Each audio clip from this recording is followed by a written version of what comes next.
Kakati nsonga ku nsonga yesaawa eno ey'okubiri tuba tukwata nsonga ku nsonga. Ensonga nno olunaku olwaleero ya bwa sipiika gye tugenda okusinga okutunuulira. Tugenze mu paalamenti era omugenyi wange si mulala y'omu ku abo aboogwanyiza entebe ennene eyo ey'obwa sipiika omutudde omukyala Annette Anita Among. N'olwekyo abamuvuganya omu ku bo gwe ndi nabo si mulala Dr. Akik. Honorable nkwaniriza ssebo buuza ku balabi baffe kale ompisa ssebo kale nfusemu omumbejja ate abambejja be bayita abassebo nange nsanyuse okulaba mumbejja naye naffe tuva mu kingdom anti ebunyolo naye siri mu biito nze ndi omuchwezo ow'eihanga fe abasookera dynasty ey'abachwezo yasookera ddala eyo yetwalira ddala mpaka Tanzania mwenva ey'abakozi b'obusaale abakozi abo abachwezo abo bali bakozi babajja nga bakola kati mwenva ate nga bali bakulembeze era obukama bwa bunyolo bwali mu mikono gyabwe kati engoma ne bagiwaako abasiita ne bagikuuma bagiweereza ababiito naye nga ffe twasookera ddala abachwezi ab'eihanga mwenva kika kyamaanyi nnyo kale tukwaniriza era buuza ku bantu tubabuuzizaako bulungi bannanga bandaba banensanyusa obbalaba bwakedde bulungi bwasize muti eyo mwebale emirimu enkuba etonnye Kampala. Nze Dr. Asimu Florence Akiki omubaka omukyala ave Masindi ate nga negwanyiza ogufu ogwo gunene ogwo gwa namba 3 ogwa sipiika ndi kwabo abesimbyewo nga nva Bunyolo kati nzize okubabuulira kiki ekibadde mu paalamenti eno gye tubaddemu ey'e11 biki bye tukoze bisoomozo ki nga lwaki nensimbyewo obwa sipiika era nsanyusa nnyo balaba awo wennyini woba otandikira biki bye mukoze bisoomozo ki bye musanze ebyo ebyakutanudde ate ogambe nze nsaana okukwatamu mu ye12 kino ne kino kireme kubaawo oba nyongereko ku kino ne kino tukoze ebibi n'ebirungi kubanga parliament nga bwe mugimanyi ekola emirimu mingi ekisookera ddala okubaga amateeka gwe mulimu omukulu kulaba nti tukola amateeka aganaalunamya abantu mu nsonga nyingi ez'enjawulo. Amateeka tugakoze mangi nnyo okujjako bulijjo mbagamba amateeka tugakoze naye tulina okulaba nti twakola gakola ekintu ekyo twakyogerako nnyo mu paalamenti tulina okulaba tuteekawo akakiiko akalondoola nti amateeka ge tukoze ddala ng'abantu gakola kubanga si buli lunaku ngo tuyisiza etteeka ndowooza mwabiwulidde wali etteeka lyebakubye bweru kiba kitegeeza ati nti tulina okukola ki okweddako okulaba nti amateeka tugayisiza mu butuufu nekoramu tugifunye kati omulimu ogusooka kulaba nti tutaddewo amateeka agafuga eggwanga lyaffe e Uganda. Ensonga y'okubiri oba omulimu gw'okubiri kubawa ssente kubawa appropriation ffe tubawako keeki mulaba nti ono atwale kino oli atwale kiri musinziira ku ki awo wennyini kuba ebitundu byagala okumanya lwaki ebimu biseerebwa ate ebirala ne bifuna nnyo ebirala musinziira ku ki okugaba keeki okusookera ddala budget eva mu executive omanyi parliament ekwatagana nnyo ne executive ba cabinet yetuula nekola budget ne bagamba course minister of finance ne basalawo nti leero essira tugenda kuliteekako tugambe nga PDM bagamba leero tugenda kuteeka $2 trillion mu agriculture tutijja kuteeka mwezi kisinzira ku so manifesto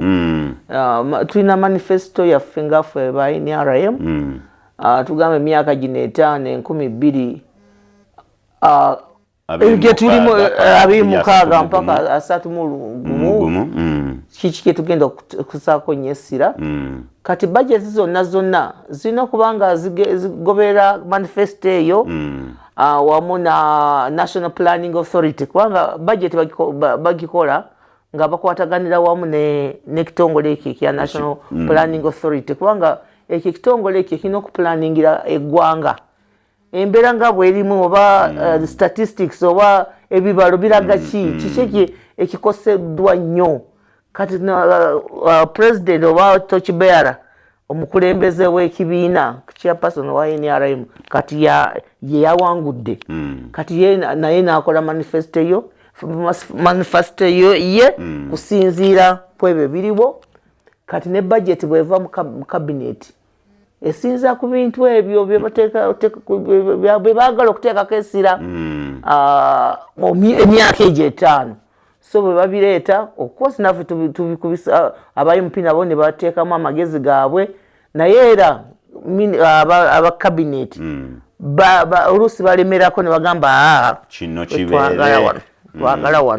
twagala wano kyoba nti kati speaker olina okulaba nga okwatagana n'executive kubanga bo be bamanyi waabwe bagala okutwala eggwanga kati gwe bw'otandikawo okubawakanya kakitegeeza olemesa gavumenti so olina okuteesa nabo nabagamba nti wankuwadde mwagize muti mulina okukwatagana tekitegeeza nti oze mu saidi ya executive nedda olina okutambulira kulaba nti eggwanga nabo n'obawabula taa wano wakyamu waki naye nga musobole mwenna kubanga amasiga gali 3 judiciary parliament legislature ne executive kati amasiga gano 3 nga bw'oba nga ofumba emmere tosobola okufumba emmere n'amasiga 2 essefuliya ejja kola ki ejja kuyiika kati bano abasatu balina okutambulira awamu n'olwekyo tulabye amateeka tulabye budget tulina okulaba nti tulondoola tuba tumaze okuweeza esente ezo tuziwadde ebitongole tulina okuddamu ate netugenda ne tulondoola twakuwa biliyoni ministry ya agriculture oba yebyobulamu twakuwa sente zino esente zetwakuwa wazikozesa mbutuufu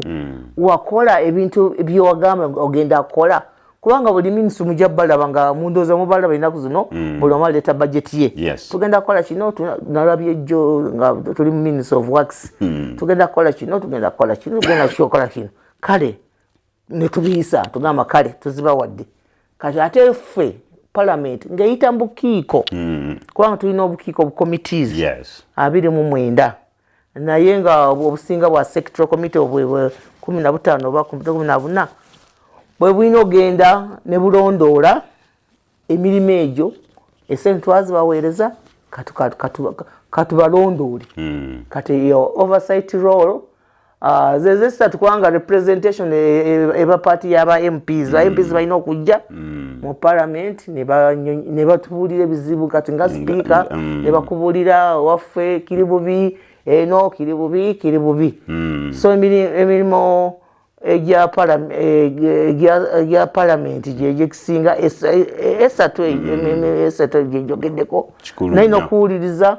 ebirowoozo by'abantu nga bayita mu babaka baabwe bajja buli omu n'ayogera ebimuluma ebifa mu kifo kye kiki ekikutanudde n'ogamba mbu byonna ebyo nga bw'obinnyonnyodde bitambudde bubi omukulu abitambuza bubi tabawadde budde kiki ekikutanudde n'ogamba nange ku luno nina kukwatamu ebintabudde bingi palamenti ya 11 nga obwe nga bitukoze bulungi amateeka tugakoze mangi gali awo gajjudde ekintanudde yengeri gye tusaasanyamu essente nga palamenti nka palamenti kubanga tulondoola abalala naye ffe tetwerondoola tetwekuba mu ttooki nga parliament fe do what I say, not as I do. Aha. Kakati fe tuina akakiiko kaffe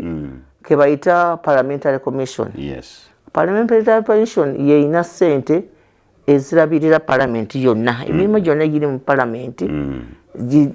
sente zino ziva mu commission eyo ate akulira commission ye speaker tumbuterako ba commissioners nga bana abasatu bava mu government ebefuga omu n'ava mu opposition kati sente tufuna sente nyingi nga commission ne ngenza okulaba nti esente engeri tukozesezza esente ezo teziri mu bulambufu kubanga ngenza okulaba committees kubanga nange ndi deputy chair owa science technology and innovation committee eyo nze omyuka waayo n'olabira ddala nti esente committees tezifuna sente zaayo tugambe nti fe committee nga bwe nkugambye balina okulondoola kugenda muki mu field kulondoola esente zitwawadde zakoze ddala bakoze ebituufu kati committee ezo bwebaga tezikola kati emirimu gya parliament gyonna gigootaanye kati kiriwo esente bagenda ne baziteeka mu kibbo kimu ne bagamba zonna ziri awo buli omu ateekamu mukono buli omu n'ajjamu kati ekindeese njaga kulaba nti buli komiti emanye nti omwaka guno tubawadde sente bweziti katugambe komiti yange ya science technology and innovation gema nkozesa gamba kati okutambula okulondoola emirimu gya gavumenti kwota eno kubanga sente zaffe za gavumenti zigira mu kwota eno tubawadde katugambe milioni 10 mugende mulondoole ebintu byonna bikwata ku science technology and innovation nga sente zammwe za komiti ka chairperson ne deputy ne clerk ne balaba ne bakola programs oluvannyuma ne bareportinga pishibwa naye kati ekiriwo committees zonna tetumanyi sente gye ziraga sente tezijja abantu tebatambula mu ggwanga kulondoola ebintu bya gavumenti waliwo n'ogenda ebweru ssebo benchmarking omukulembeze omutuufu alina ogenda kunaalaba abalala bakola batya oba mwali muyisizaayo bivvulu kwambala bishotisi na birala n'ekyo gavumenti n'ekikuba mu ngeri yaayo si bwe tukola kwegamba emirimu emituufu ogenda n'olaba kubanga tulina olugero akaana katatambula kalowooza maama wako yakola ki yafumba emmere ewooma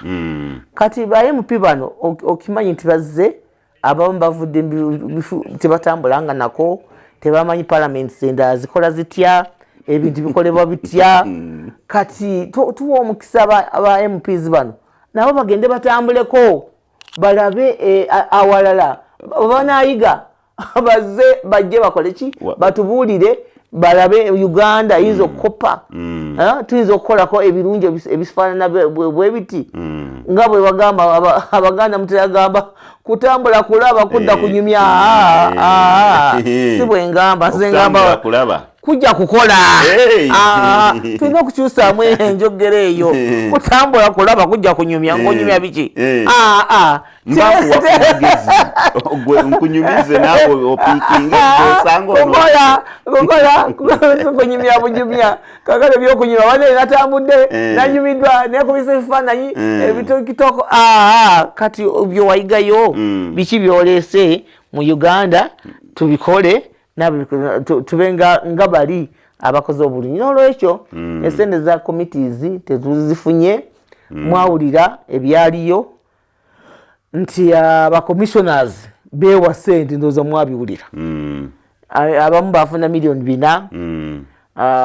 owa opposition bamuwa 5 walwaki bamuwa 5 nange zabitegeera abalala nabawa 4 netukuba kelele badda nze nawe wakuba tezakusanyusa ebyanzanyusa nenga abo bano batukola biki bannange kati kifaananyi ki kituweereza ebweru eyo naate bagamba mbu zibayo mu budget oba mmwe mutasoma bitabo sigira bangana ko yo kulundo banange nga speaker speaker jo mupya wawero yeita sura mpya na isegala kuko seriye speaker omupya njagala kulaba nti esente ezo muwe musoro tezononebwa bwezityo budget buli MP amanye esente za kuota zizitya buli committee yafunye sente meka buli committee eberene sente zayo bwezigwawo negaziweddewa kuota bwoto zikozeseza nga ziddayo mu consolidated fund bwe committee yo bwewesazeyo buto butakola mirimu era tujja kubuuza esente twazikuwa committee yo lwaki teyakoze noye nja kuvayo nga ndi mwerufu kati waliwo n'okutambula ebula nga tuna kugambye kutambula kulaba kudda kukola kati ba MPs abamu tebatambula kati ekibaddewo nga waliwo group y'aba MPs mikwano gya boss egyo bobo mulimo gwa kutambula butambuzi mikwano gye oba bakayingira mu ggwanga nga bafuluma bayingira nga bafuluma so sente zaffe zigenda nnyo mu kutambula abantu abatono sente weziri tetuziba sente baziteeka mu budget naye ozikozeseza otya kubanga ombuziza kiki ekikutabudde ekindeese nti kulaba nti esente bwe ziba tuzifunye mu parliamentary commission zikola omulimu buli MP akole omulimu gwe bw'obanga kutambula ebweru bagende bayige buli MP asobole kuki okutambulako si abatono bano abakwetoolodde beba batambula kubanga bakola ebyoyagala abamwetoolodde mulimu n'aba-opposition kuba ndaba jjani South Africa ebaddemu abamwetoolodde bayagala okukozesa yamanyi kati nze saagala ebintu ng'ebyo njagala bwenkanya muki mu palamenti ate n'erinnya lya palamenti kubanga mwalaba ebintu ebyo byaleeta kwekalakaasa gate ne bagigala amakubo gonna ne bagaggala abantu balina we bayita nga abantu bekalakasa lwaki buli yake corruption nalwekyo bye bekwasa nti omukyala bamuwalana lwa bisuyaga si kituufu abantu bekalakasa ki buli yake nolwekyo tuleme kukozesa omukisa ogugamba nti waliwo empalana nedda okusiba enguudo wali ku palamenti mbadde ngenda kugamba ti pulezidenti mwenna abajjeeyo abakyala ate mutandise okwereetako empalana mwevuganyavuganya ebifo byonna ekifo bwe kivwa nga kikalu kati kikalu palamenti bagenda gidisolvinga bagenda giggala nga 24 mu May May bagenda kuggala ku palamenti kakati ekifo kya speaker kibe nga kikalu kibe kikalu kati buli muntu yenna waddembe okyeyagaliza nga bwe tuvudde mu bululu ak'ebifo tebyali bikalu buli omu nakola ki naava twatandikira mu primary za NRM buli omu nafa abafuna flaga abatafuna netuva ino tugenda mu generations kati kyekimu demokrasiya gwetwogerako kubanga tutambulira ku demokrasiya kali buli kimu kyonna ekifo kyonna bwe kibanga kiri awo nga kikalu w'omukisa omuntu yenna asobola mu kifo ekyo asabe gwe tuyita demokrasiya kubanga tewali bifo kubanga amateeka bwegali engeri gye tulondamu speaker tewamala gajja nti akati gwe speaker waliwo ki waliwo amakubo getuyitamu kubanga bwe tumala ng'ekibiina ng'ekya NRM tujja genda mu kokasi zaffe tuteekamu okusaba nga bwe twakola nesimbawo omwami Jacob Olanya ng'afudde nange nesimbawo okujjako social media bambi obuseera ebyo oba mwali luddawa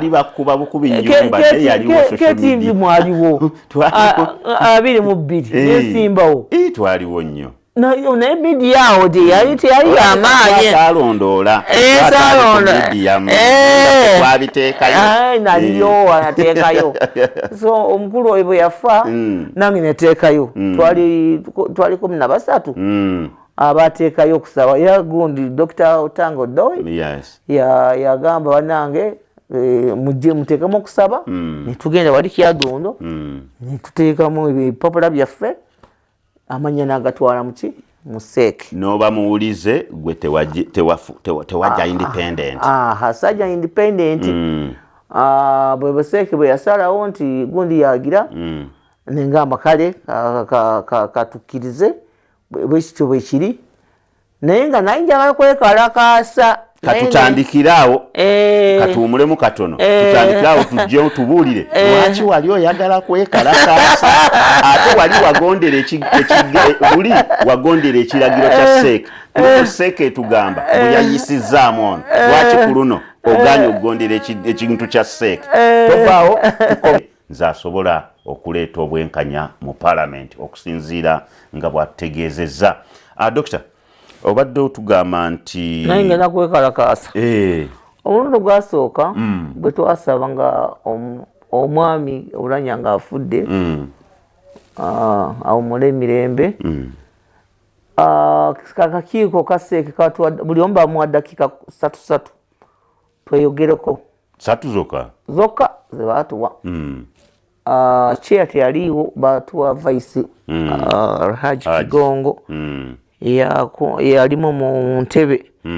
buli omu neyeyogerako biki byali mu kibiina okikoledde ki lwaki oyagala bwa sipiika ebyo dakiika 3 zima ne batugamba mugende mugira munywa ku caayi tujja bayita bwe twakomawo nga batuyise nti akakiiko kasazeewo Anita yaba afuuka sipiika. Kwolwo nze nalaba nga waliwo ensobi naye tebaatuwa omukisa bwe batugamba bugambi mugudde mugende ki mugende mutuule tusazeewo tebaatuwa mukisa kwogera kubanga nze kyandi mbwongo kyali kiti. Omwami Oulanyah afudde abadde mukugu mu byamateeka lwaki muleeta omwana kamuyite omwana atamanyi byamateeka atali mukugu tanaba kuyiga ate neteeka mugamba nti deputy speaker byenali njagala obagamba nesaafu na mukisa ogwo deputy speaker amateeka ge tubadde tutambula deputy speaker amali myaka 10 ng'akola speaker amali myaka naye 10 ka deputy speaker aba ayigira ku ono engeri gyaddukanya ebintu singa bampa omukisa naali bane bagamba byemukoze bikyamu bakama bangi mwekubemu etooki nti kintu kyemukoze si kituufu mwandifunye omuntu omulala nga musajja kubanga yali afudde yali musajja mwandifunye omuntu nga musajja preferably nga ava mu engulu kubanga oyo baalimu abali basabye amadiriza ekisanja kyani Oulanyah kati ebintu bya region omuntu waabwe afudde Tatis tumudizeewo omuntu waabwe avudde engulu kati ensobi eyo yetuleetedde n'ebizibu bye tulimu taata saawa zino kubanga saawa zino twandibadde omukulu kati asipiika yandibadde akyali deputy ng'akyayiga ate mwamu abaasaba mwalimu ab'engulu baalimu naye nga mwalimu boss honorable mwalimu Lwakafuzi ono kata Attorney General Assistant Attorney General bandibadde bafunayo omusajja w'engulu bwe yandibuze asaana bandibadde bafunamu lawyer omuntu asomya byamateeka ayenkanya omusi Oulanyah naye ate ono yali atuddemu ono yali atuddemukko ng'abiyizeyize Oulanyah anti yali second anti keŋŋamba oli yafa nga 22 2022 yava March batulonda ddi 2021 kiraba nga oba oyize eki tonakuyiga batolina kyoyize kati ensobi yava ku ekyo tebagondera amateeka gali ge beeteekako amateeka ogambye myaka 10 ng'oli deputy myaka 10 kati babuuka batya ensobi ogiraba bwetandikira baali bamugamba tulina presidency yaffe yeno deputy myaka 10 speaker myaka 10 kati gwe ogera obeerayo eyo biki bye baba bakusuubiramu mu kisanja kino ekye12 byogenda okubanga okola okusinga ku banno boovuganya nabo? Kisooka tulina okulaba nti manifesto gyetutambulirako eya gavumenti eya NRM ebintu byebateekamu kuba byefuga tulina okulaba nti ebintu tubigoberera kubanga tulina okwatagana ne executive. Yes. Ekyo nakikugambye si kuba bikonde tulina okwatagana nti kati emyaka 5 Uganda twagala ebeetya kati budget zaffe zonna ezetukola tulina okulaba nti tulina we twagala okutuuka. Enguudo tugenda kuteekamu sente nyingi tugenda mu byabulimi tugenda mu PDM tugenda wa kati nja kwatagana niki naye nanga bwe nakugambye tulina okulongesa ennyumba yaffe ya parliamentary commission eno corruption eno kubanga obukiiko bwe banga tebukola kati byonna bifu obukiiko bwe businga okukola era parliament nga tewali bukiiko tewali parliament tebufuna sente zirwayo sente zaffe tuzifuna mbudde era parliament ffe kati obuzibu bulidda mu bukiiko sente tebazibawa ez'obukiiko ate obukiiko bwe bulina okulondoola emirimu gya gavumenti mufunafuniza mwezi nga bapaka naye bino ebyobukiiko emisaala gyo balina otuwa emisaala kirize must naye zino ezikola emirimu obukiiko parliament etambulira ku committees 7 era speaker nga tewali bukomiti talina mulimo. Abesimu asobodde okutukubirako era atugoberera ennamba weeryawo osobola okutukubirako tuli mu lutalo lwa speaker twagala kulaba nga tufuna speaker judde obulungi. Olunaku olwaleero tuli ne Dr. Akik era Dr. Akik agamba yasobola osira agera kusinga liteeka nnyo ku corruption obukiiko tebukola kubanga commission tebuwa bulungi sente gyeziri tebazituwa sente ze ziba zikosa byabwe kati nze nga speaker omupya ajja nina okulaba kwota esente bwe zizze ba MPs bategedde sente zizze naye zakola mulimo ki omulimo kwegamba esente ze batuwadde zikola emirimu kubanga tulina actually business committee tulina obukiiko okujjako buno obukiiko 29 bwembukubulidde waliwo ekomiti endala ey'amaanyi speaker lero mulundu gyatakozesa ng'amanyi ejja mukaza bagiyita business committee keka komiti akayina okubeeramu ba chairpersons bonna ab'obukomiti buno bwenjogeddeko 29 kati be balina n'okusalawo entambula ya parliament ejja kutambula etya katugambe session eno mubeeramu obukozi ne government leader of government business n'atubuulira session eno biki bye tugenda okukola kati akakomiti yakasuulira ddala tekakolera ddala kwako akaka business committee kati ye ali it is a one woman's show byakola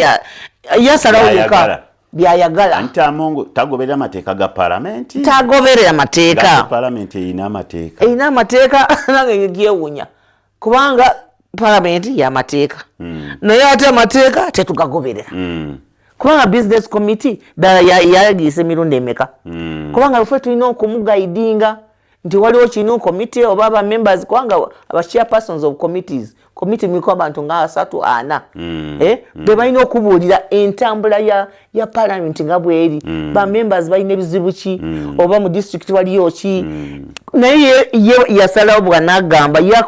akola nga bw'ayagala ate bulijjo nkiwandika wanze empandiika nnyo mu social media omwo nimbagamba naye committees butuule tumanye kiki ekigenda mu maaso. Hello business committee ngenda gikozesa nnyo nga speaker. Hello ali ku kingdom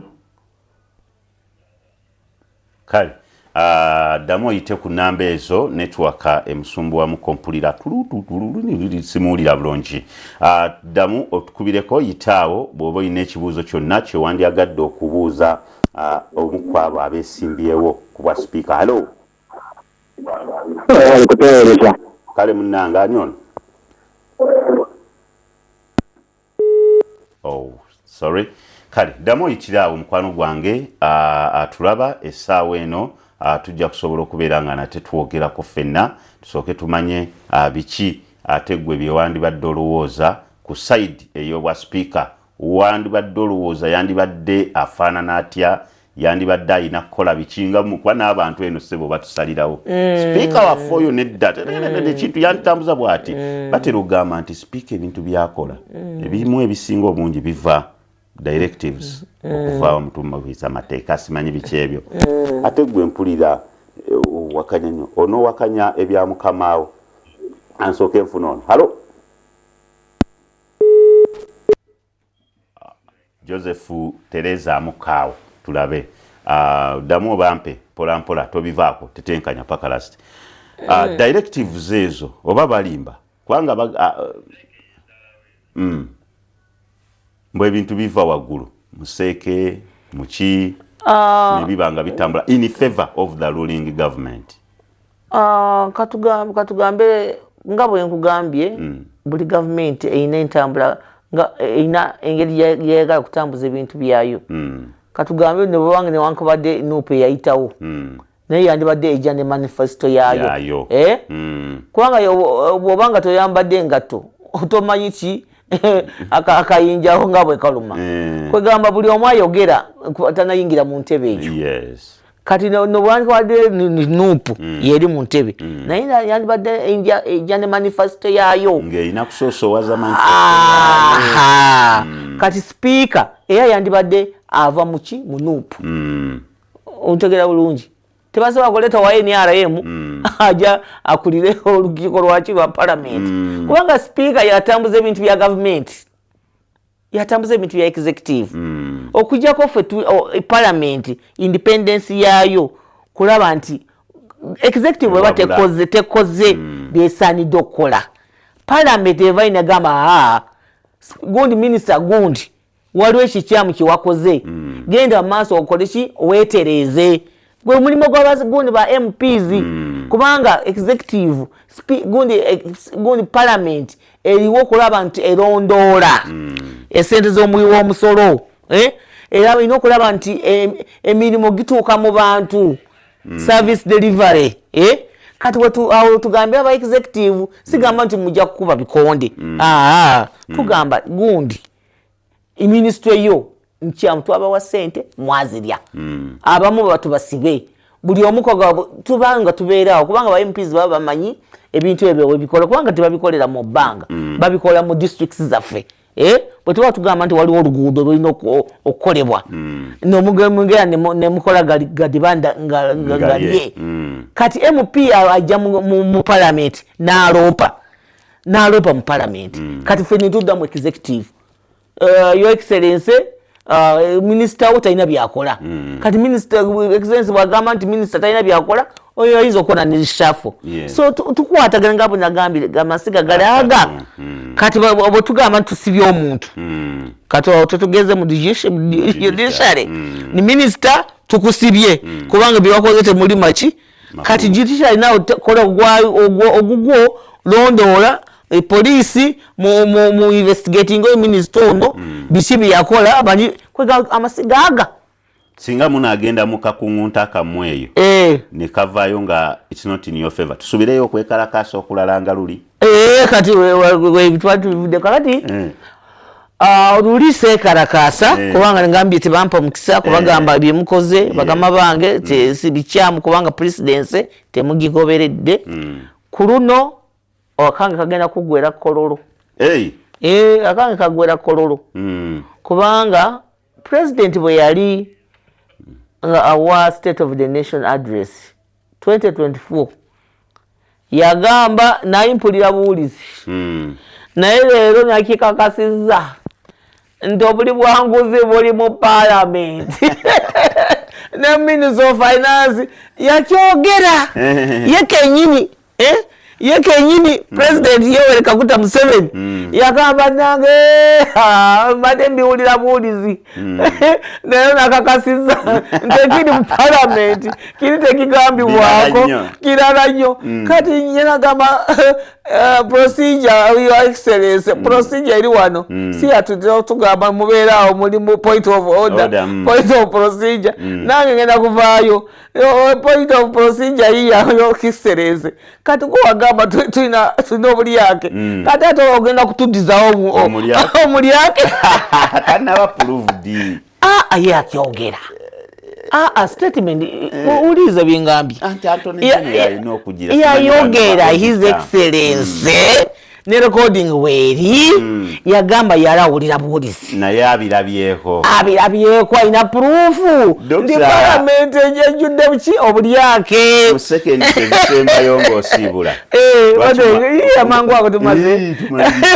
lwaki mwali mwagala owamba etteeka lya lumu ab'NRM ne mulemesa n'odireeta katono wali sayidi ki lyakino yabalopo ate binkwatirako wa nze nimulowo ndi mu opposition